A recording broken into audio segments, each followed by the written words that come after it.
Hello बच्चों, कैसे हैं आप सभी? बढ़िया। चलिए आज हम लोग बिना ज़्यादा बातें किए हुए सीधे एक्सरसाइज 8.2 को सॉल्व करते हैं। इसका बेसिक्स आपको प्रीवियस वीडियो में बताया जा चुका है, तो मैं डायरेक्ट जो है क्वेश्चन कराने शुरू कर रहा हूं। चलिए पहले क्वेश्चन नंबर 1 को देखते हैं। फर्स्ट क्वेश्चन है, a man got a 10% increase in his salary if his new salary is 1,54,000, find his original salary। देखिए, इसकी जो ओरिजिनल सैलरी है वो मुझे नहीं पता, यानी जो बेस क्वांटिटी है वही मुझे नहीं पता।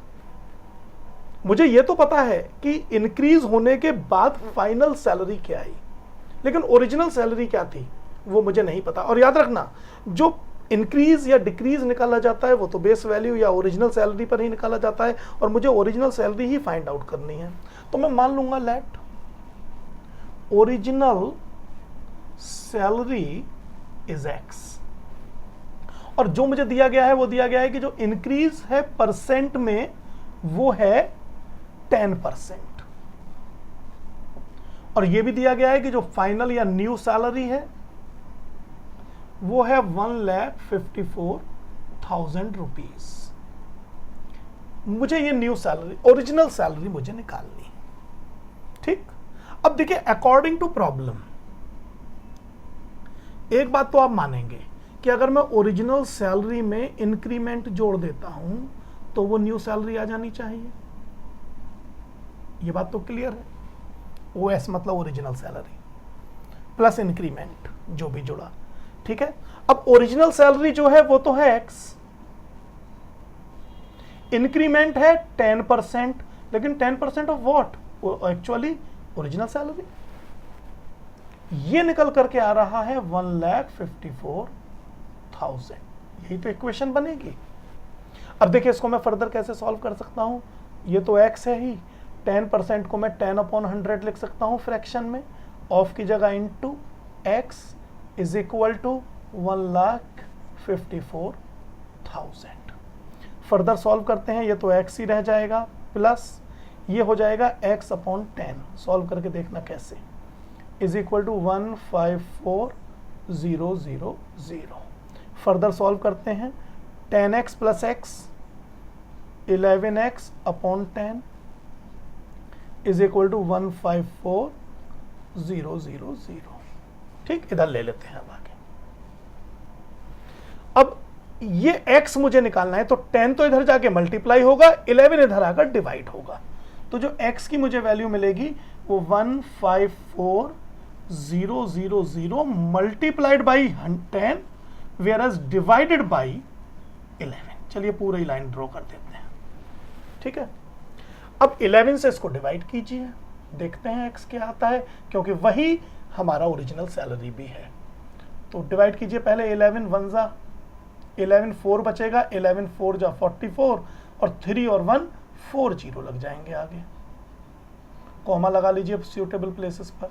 तो जो ओरिजिनल सैलरी निकल करके आ गई वो आ गई 1,40,000 रुपीज। तो इस तरीके से हम ओरिजिनल सैलरी को फाइंड आउट कर सकते हैं। कोई ज़्यादा टेंशन नहीं है इसमें, ठीक है। पॉज करिए, वीडियो को नोट कर लीजिए, आगे देखते हैं। इसको मिटा रहे हैं।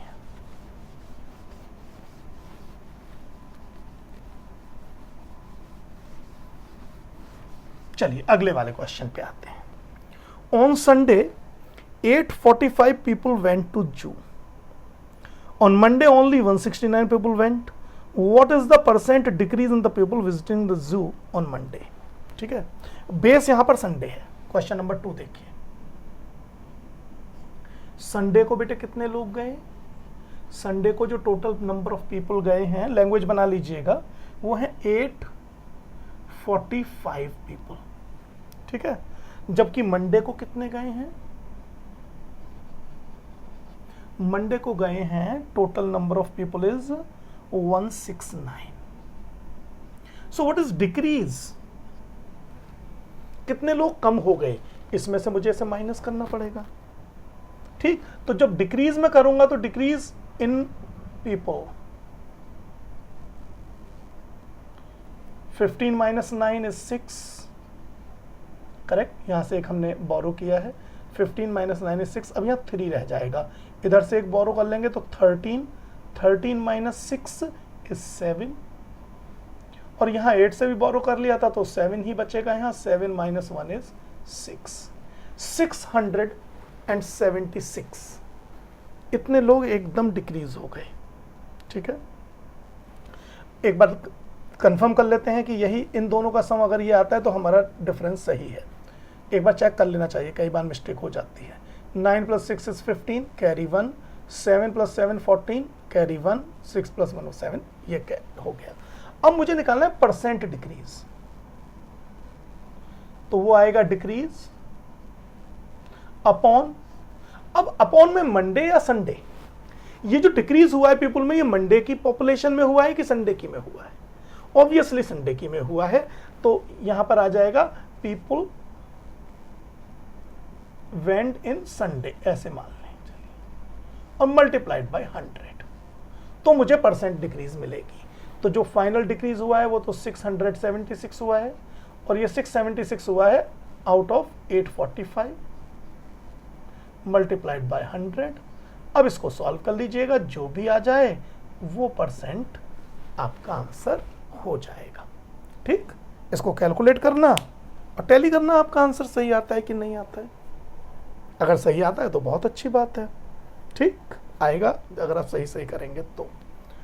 ठीक है, इसको पॉज करके नोट कर लीजिए, कंप्लीट भी कीजिएगा, आंसर मुझे बताइएगा क्या आया, या पीछे भी टैली कर सकते हैं क्योंकि सीधे एनसीईआरटी का ही क्वेश्चन है, इसमें ज़्यादा प्रॉब्लम है नहीं इनफैक्ट। और देखते हैं third question, shopkeeper buys 80 articles for this and sells with a profit. आसान है। The cost of an article was that ₹40 spend on its repair if the sold for a profit. ये भी आसान ही है।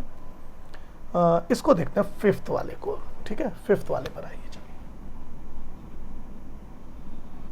देखते हैं क्या है ये।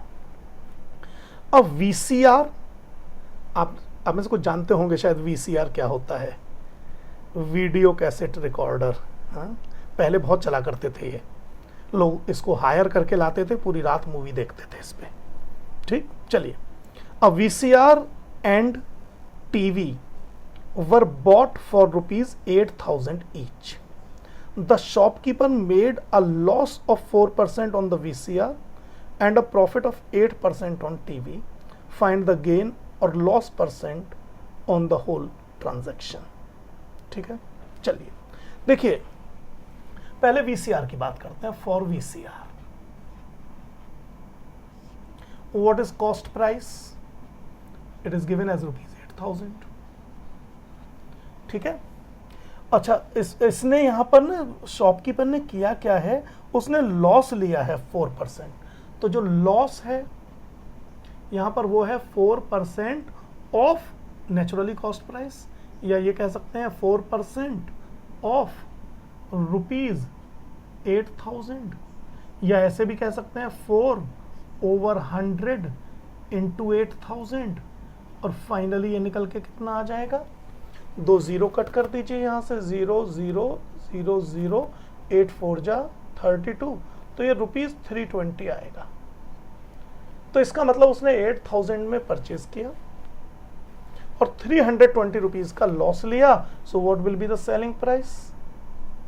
सेलिंग प्राइस ये VCR के लिए ही चल रहा है अभी पूरा सिस्टम, वो आ जाएगा 8,000 माइनस 320, निकाल लीजिए कितना बैठेगा, ये बैठेगा 7,680। ठीक है, करके देख लेना, यही आना चाहिए, कुछ चेंज हो तो अपने हिसाब से देख लेना। तो ये तो VCR के लिए हुआ पूरा सिनेरियो। अब TV के लिए आते हैं। फॉर TV, अब TV के लिए बेटा कॉस्ट प्राइस कितना है, वो तो वही है ₹8,000, करेक्ट। अब यहां पर इसने देखिए क्या किया है, ही VCR and a profit of 8% on the, यहां पर इसने प्रॉफिट लिया। प्रॉफिट कितना है, 8% ऑफ नेचुरली कॉस्ट प्राइस, तो मैं सीधे इस बार 8,000 लिख रहा हूं, और ये आ जाएगा 8/100 मल्टीप्लाइड बाई 8,000, और 8 8 जा 64, तो ये सीधा ₹640 आएगा। ठीक है, इस बार इसने प्रॉफिट लिया है। पहले लॉस लिया था, इस बार प्रॉफिट लिया है. So this time what will be the selling price? This time selling price will be 8,000 plus 640. Finally it will be 8,640 in rupees. Okay. तो मुझे सेलिंग प्राइस दोनों की मिल गई. अब ये क्या कह रहा है यहां पर कि फाइंड द गेन और loss percent on the whole transaction. अगर मैं दोनों के लिए लिखूं, फॉर होल ट्रांजेक्शन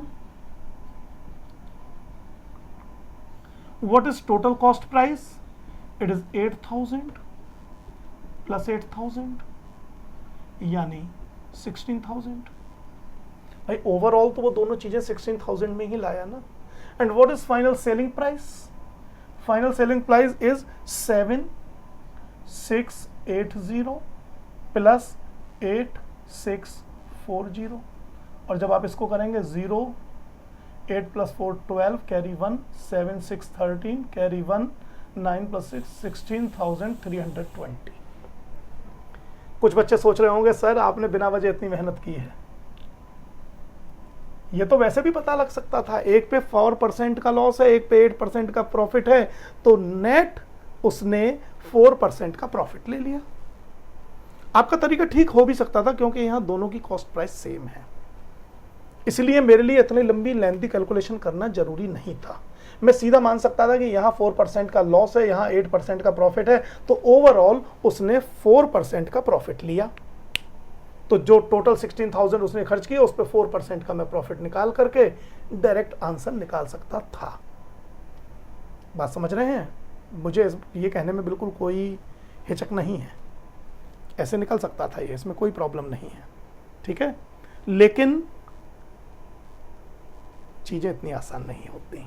ठीक है, कई बार कॉस्ट प्राइस अलग अलग हो सकते हैं. कई बार इतनी कंफ्यूजिंग लैंग्वेज होगी कि हर जगह आप ऐसे नहीं कर सकते. यहाँ हो सकता है लेकिन हर क्वेश्चन में ऐसा हो सकता है, ये जरूरी नहीं होता. ठीक है, अभी तो हम सिंपल कर रहे हैं. जब कॉम्प्लिकेटेड प्रॉब्लम पे आएंगे तब हम आपके सामने ऐसे सिनेरियो रखेंगे, देन यू विल रियलाइज.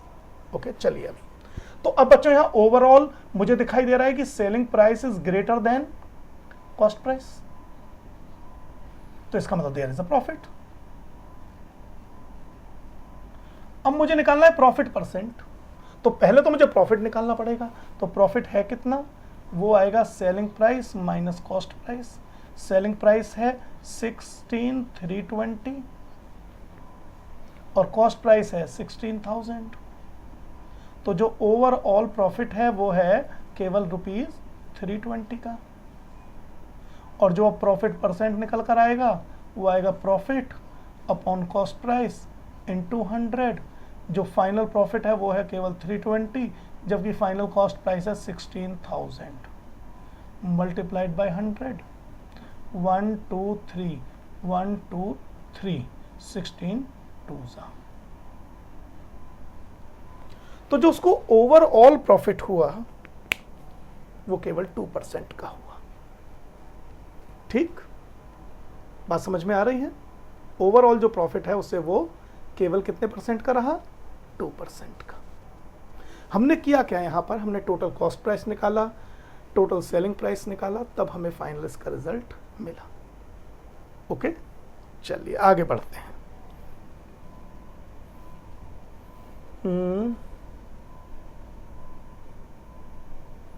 चलिए एक और क्वेश्चन देखते हैं, इसको मिटा देते हैं.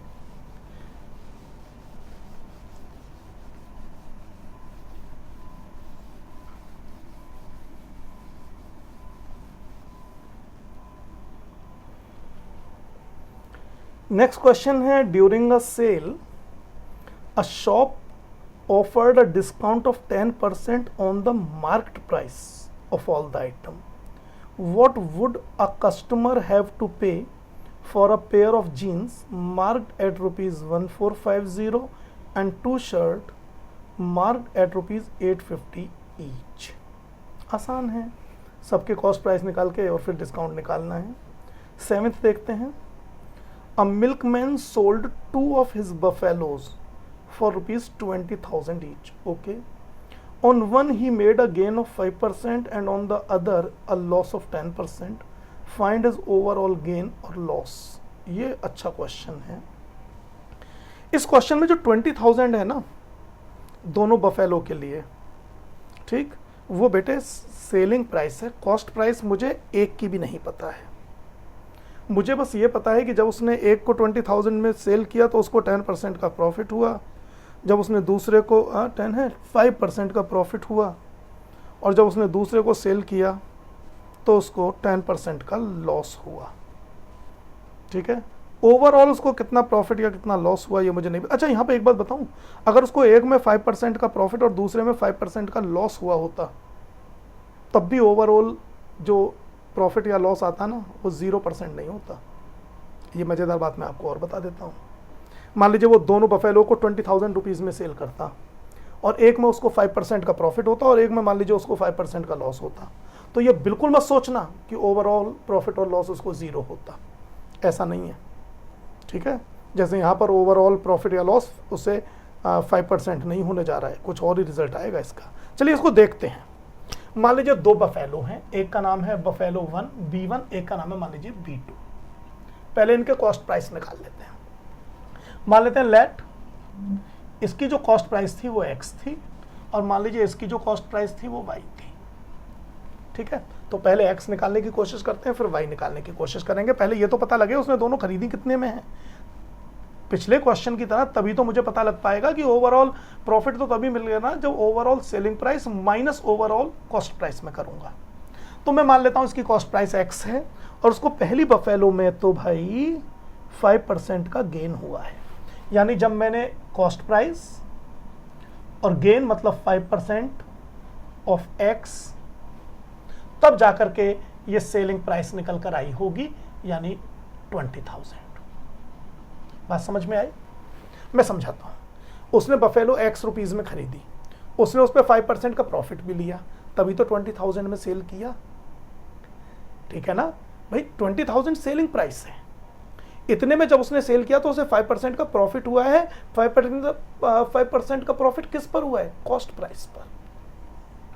तो अगर कॉस्ट प्राइस एस है तो कॉस्ट प्राइस और प्लस जो फायदा उसने 5% लिया, वही तो दोनों मिलकर 20,000 बैठे होंगे।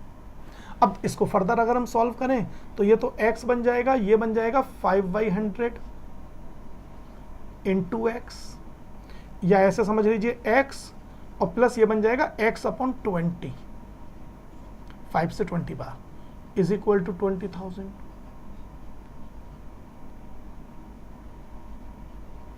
फर्दर इसको सॉल्व करें तो x 20x ये आ जाएगा 21x/20 इज इक्वल टू 20,000। और इससे x की वैल्यू कैसे मिलेगी मुझे? 20 इधर जाके मल्टीप्लाई, 21 इधर आके डिवाइड, तो 20,000 इंटू 20 अपॉन 21 और 2 2 ज़ा 4 और 1 2 3 4 5 जीरो लग जाएंगे अपॉन 21। ये फाइनल इसकी कॉस्ट प्राइस निकल कर आएगी।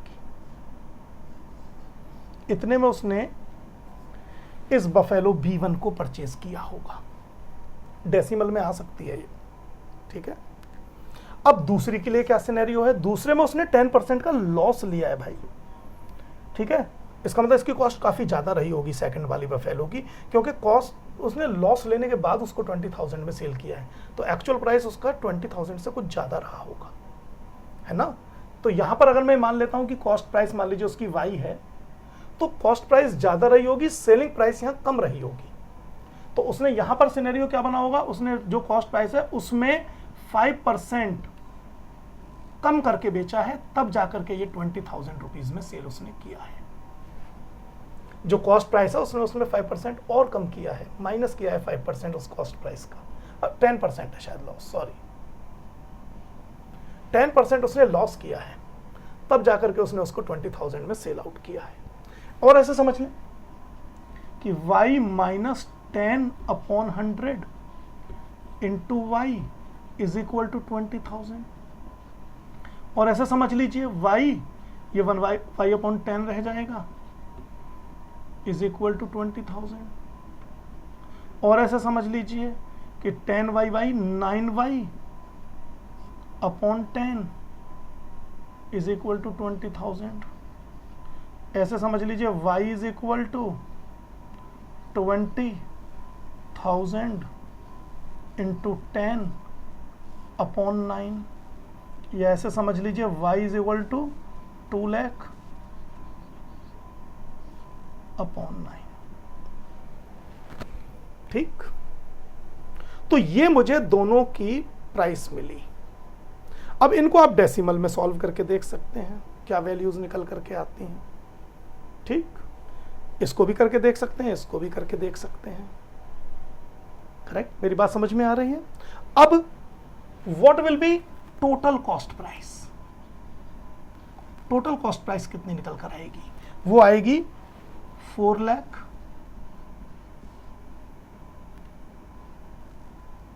Divided by 21 plus 2 lakh divided by 9, और इस तरीके से आपको एक फाइनल कॉस्ट प्राइस मिलेगी।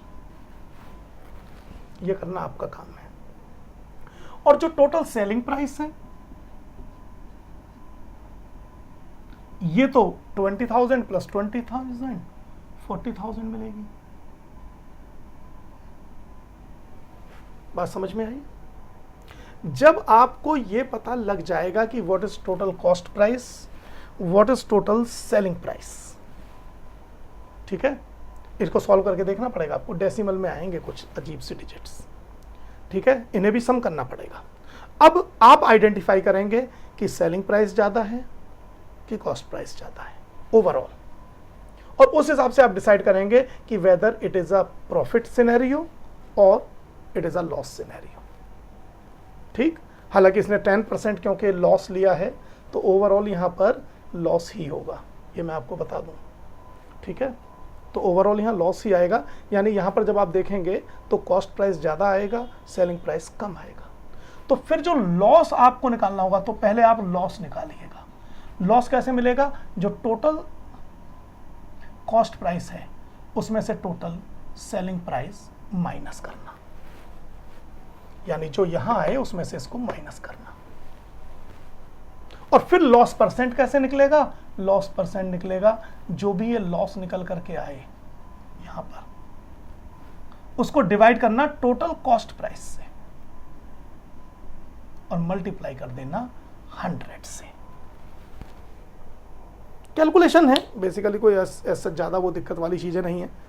ठीक है, आप कैलकुलेटर भी डायरेक्ट यूज कर सकते हैं, वैसे अगर आपका डिवीजन आता है तो डिवीजन से भी कर सकते हैं। ठीक, तो यहां पर मैं तो आइडिया से कह रहा हूं क्योंकि इसने 10% का लॉस लिया है और प्रॉफिट केवल 5% का ही लिया है, इसलिए मुझे आइडिया लग रहा है कि overall there is a loss. लेकिन बाकी क्वेश्चंस में आपको एक्चुअली प्रैक्टिकली पहले कॉस्ट प्राइस और सेलिंग प्राइस निकाल के देखने होंगे, और जब आप कॉस्ट प्राइस और सेलिंग प्राइस को फाइनली देख लेंगे कि ये एक्चुअली क्या आ रहे हैं, उसके बाद ही आप आइडिया लगा पाएंगे कि लॉस हुआ है ओवरऑल या ओवरऑल प्रॉफिट हुआ है। और फिर जो भी ओवरऑल लॉस है या जो भी ओवरऑल प्रॉफिट है उसको टोटल कॉस्ट प्राइस से डिवाइड करेंगे, मल्टीप्लाइड बाई 100 करेंगे, then you will be able to find the overall loss और ओवरऑल प्रॉफिट। समझ रहे हैं बात? तो इस तरीके से आप इसको सॉल्व करके देख सकते हैं। और भी इसमें क्वेश्चन है, ठीक है। 8th है, the price of a TV is this, sale tax बता दिया गया है, अमाउंट पूछा है, इजी है। Arun bought a pair of skates at a sale where the discount given was 20%. If the amount he pays rupees 1600, what is the market price? तो इसको x मान के करना, क्योंकि x जब मानेंगे उसका 20% जब आप निकालेंगे तभी ये फाइनल सॉल्व होगा। ठीक है, चलिए इसको करके दिखा देता हूँ 9th वाले को, बस उसके बाद में फिर इस वीडियो को कंप्लीट करेंगे। 9th वाला क्वेश्चन देख लीजिए, इसको पॉज करके जरूर नोट करके और इसको करके देखिएगा। ठीक, एक 9th क्वेश्चन और देख लीजिए। 9th क्वेश्चन में मुझे यह दिया गया है कि अरुण ने पेयर खरीदे हैं इसके, और डिस्काउंट जो गिवन था, डिस्काउंट वो 20% गिवन था। ठीक है, लेकिन डिस्काउंट हमेशा मार्केट प्राइस पर दिया जाता है, ये हमें पता है। और जो फाइनल पेमेंट किया गया, जो सेलिंग प्राइस था जिस पर उसने सेल किया finally, it was ₹1600, marked price क्या होगा। हम यहां मान लेते हैं कि let marked price is x. तो अब अकॉर्डिंग टू प्रॉब्लम रूल क्या है? रूल यह है कि जो सेलिंग प्राइस होता है वो होता है mark price minus discount is equal to selling price. तो मार्क प्राइस तो यहां पर मैंने x माना हुआ है, डिस्काउंट मुझे दिया हुआ है 20% ऑफ x। डिस्काउंट हमेशा मार्क प्राइस पर ही दिया जाता है and that is equal to ₹1600। ऐसे समझ लें x minus 20/100 into x is equal to 1600। रुपए इस बाद में लगा देंगे तो x माइनस ये 1/5 हो जाएगा ऐसे, finally it will be x/5 is equal to 1600। इससे मुझे मिलेगा 5x माइनस x मतलब 4x upon 5 is equal to 1600। इधर ले लेता हूं, ज्यादा नीचे जा रहा है। तो अगर x निकालना है तो जो 1600 है वो तो एज इट इज रहेगा, 5 की इधर जाके मल्टीप्लाई और 4 इधर आके डिवाइड। 4 जा 16, 405 जा 2000। तो therefore mark price should be ₹2000। तो इस तरीके से आप इस एक्सरसाइज को आराम से कर सकते हैं। हमारा जो नेक्स्ट वीडियो होगा, वैसे तो मैं कंपाउंड इंटरेस्ट पर थोड़ी सी बातें आपको समझाऊंगा, लेकिन एग्जामिनेशन के पॉइंट ऑफ व्यू से, क्योंकि इस बार 30% सिलेबस हमें डिडक्ट करना था, तो ये जो कंपाउंड इंटरेस्ट वाला जो पोर्शन है इससे आगे वाला, वो हमने इस चैप्टर में डिलीट किया हुआ है।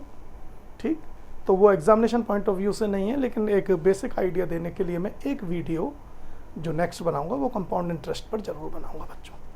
ठीक है, अभी आई होप ये वाला चैप्टर आप यहाँ तक आप अच्छे से समझ गए होंगे। ठीक, लेकिन इसकी जो डिफरेंट टाइप की एक्सरसाइजेज हैं, डिफरेंट टाइप की प्रॉब्लम हैं, इस पर बड़ी अच्छी प्रॉब्लम्स बनती हैं। ठीक है, उनको करने की हम प्रैक्टिस करेंगे आगे। ओके, इस वीडियो में बच्चों इतना ही। All the best.